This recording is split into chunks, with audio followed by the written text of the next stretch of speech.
Bonjour à tous et merci de vous informer sur Ecclesia TV. Diocèse de Grand Bassam, pèlerinage des conseils pastoraux paroissiaux.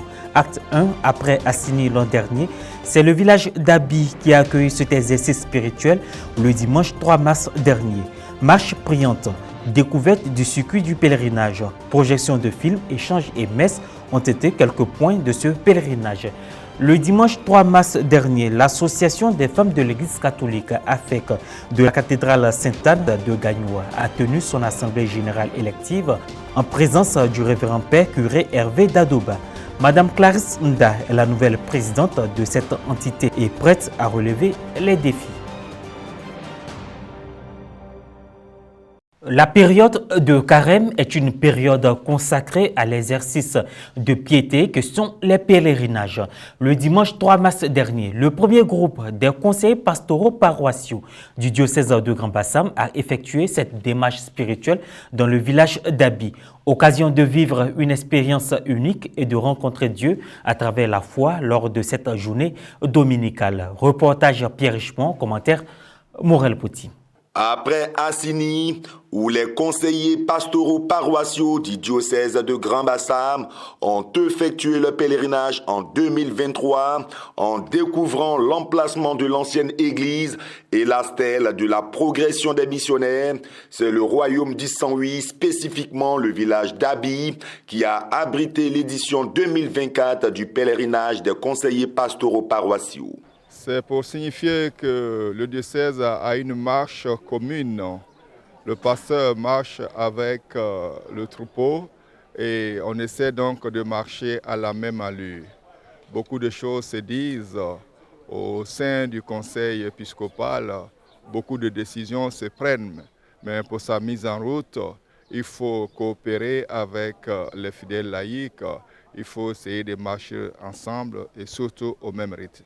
Voilà donc le sens de ce pèlerinage. Nous sommes les nouveaux venus, les nouveaux présidents du conseil économique et du conseil pastoral paroissial. Donc c'est notre premier pèlerinage à Abi avec les autres conseillers du diocèse et nous espérons que ça va bien se dérouler et nous attendons de voir ce que les travaux vont donner. Nous sommes venus à l'appel de Monseigneur, de notre Père évêque, pour prendre contact avec les autres secteurs et pour marcher dans les pas des premiers missionnaires. Après un moment d'adoration silencieuse, les pèlerins ont entamé la marche priante. Pardonnez-nous nos péchés, préservez-nous du feu de l'enfer. Le Seigneur est avec vous.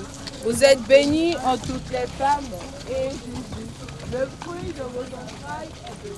Sainte Marie, Mère de Dieu, priez pour nous. Arrivés à la paroisse Immaculée Conception, les pèlerins ont assisté à une projection de films suivie d'échanges avec l'ordinaire du lieu. Si on nous demande combien, normalement, votre église, votre cathédrale, là, si on doit la bâtir, c'est-à-dire que les grosses œuvres seulement, je ne parle pas des accessoires, les grosses œuvres, si on nous demande combien il nous faut pour terminer notre cathédrale, on n'est pas à mesure de le dire. Ce que je tiens à vous dire de façon très sérieuse, il y a des gens qui bavardent, il y a même des prêtres qui bavardent. Regardez dans mon visage. Regardez le visage de Monseigneur Dakouri. Et dites-vous, si en âme et conscience, on peut bouffer votre argent. Vous avez dit ça. Et je sais combien de gens ont entendu de telles choses autour d'eux. C'est un acte de générosité que vous faites à Dieu. Maintenant, si Dieu veut donner à Lazare, c'est Lazare. S'il veut donner à Kofi, c'est Kofi. S'il veut donner à Niamke, c'est Niamke. On a fait le pèlerinage sur la cathédrale. Je vous ai dit qu'une couronne que vous voyez sur le poteau, ça fait 5 tonnes. C'est une aventure avec Dieu. Si vous voulez comprendre, comprenez que c'est sacré. L'échange avec Monseigneur a répondu à plusieurs questions, à savoir le bilan sur notre cathédrale. Cathédrale qui est le point majeur de cette rencontre. Je suis satisfait des détails qu'il a donnés et à la suite de ce qu'il a dit, il nous a exhorté surtout pour le don de soi pour les engagements personnels. Le clou de ce pèlerinage a été la messe présidée par son Excellence Monseigneur Raymond Awa, entouré de plusieurs prêtres, dont les vicaires épiscopaux des secteurs pastoraux de Maféré et d'Aboissou. Un chrétien n'est jamais déçu, moi je ne suis jamais déçu, je suis très optimiste. Mais vous savez qu'il faut insister pour que Les gens parfois se réveillent, il faut insister pour que les gens se rendent compte de l'allure des choses. Vous avez par exemple des délais et si vous ne vous conformez pas à ces délais, le coût du matériel augmente, le coût des matériaux aussi, et donc c'est toujours l'écart et le gap qui se creusent. Pour éviter qu'on cotise 2 fois, il faut aller à un certain allure. Voilà pourquoi on insiste et on insiste pour que les gens vraiment s'engagent, s'immobilisent. Les moyens sont là, Dieu a mis ça à notre disposition. Nous devons mettre aussi à la disposition de ce dont nous avons besoin. À l'issue de l'Assemblée générale élective, le dimanche 3 mars dernier, en la cathédrale Sainte-Anne de Gagnoa, Mme Clarisse Nda a été élue présidente de l'Association des femmes de l'Église catholique AFEC. Les détails dans ce reportage de Éric Soro, commenté par Maria Bissier.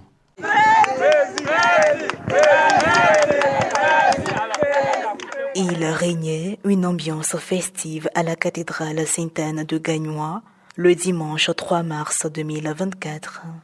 En effet, les femmes de l'AFEC de l'archidiocèse, dans leur grande majorité, se sont rendues massivement après la messe de 8 heures au sein de la cathédrale pour l'élection de leur nouvelle présidente. La mobilisation enregistrée lors de l'assemblée élective a vu la participation de 2 candidates que sont Mesdames Clarisse Nda et Aude Ndrin. Sous la supervision du curé de la cathédrale, le père Hervé Dadoba, assisté de quelques membres du conseil pastoral paroissial, les dépouillements se sont déroulés dans une bonne atmosphère. À l'issue des délibérés, s'en est suivie la proclamation des résultats. Clarisse. 302 bulletins pour Nda Clarisse, 9 bulletins pour Aude Ndrin Bérénice.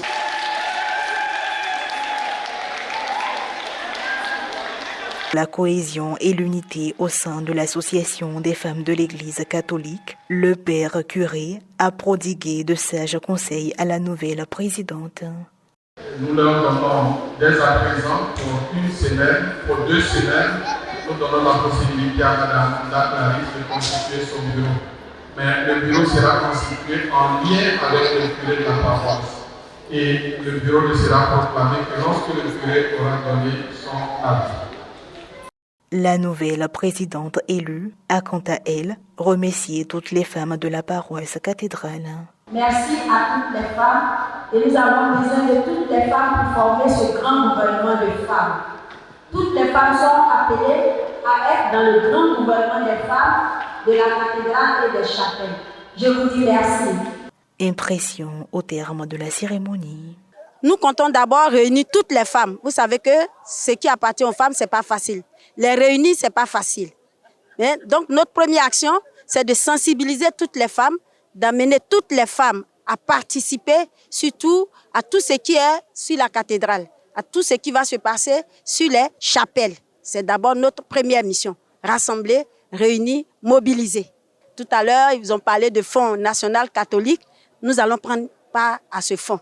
Nous allons mobiliser les femmes à participer activement à ce fonds pour que ces femmes puissent prendre leur place, la place qui leur revient. J'ai pris que l'Esprit Saint dévance d'abord la présidente dans le choix de ses membres. C'est vrai, elle va le faire en collaboration avec le père curé. Je crois qu'elle va aussi nous demander des conseils. C'est une très bonne chose. Mais j'ai pris et je souhaite que vraiment ce mandat-là soit un mandat d'union pour toutes les femmes de la cathédrale Sainte-Anne. Et que la sagesse habite chacune d'elles, et surtout la présidente, pour que, en toute humilité, toutes les activités s'effacent pour le bien de la cathédrale, mais aussi pour le bien de l'Église catholique. L'Association des femmes de l'Église catholique est née en 1997 sous l'impulsion du père Norbert Éric Abécan, alors curé de la paroisse Saint-Jean de Cocody. Elle s'étendit ensuite aux 15 diocèses de la Côte d'Ivoire et un bureau national fut formé en 2014. Au niveau international, depuis 2009, l'AFEC est membre de l'Union mondiale des organisations féminines catholiques, dont elle a intégré le conseil en 2014. Et voilà, ainsi prend fin ce point d'information. Merci de l'avoir suivi. Bonne suite de nos programmes sur Ecclesia TV.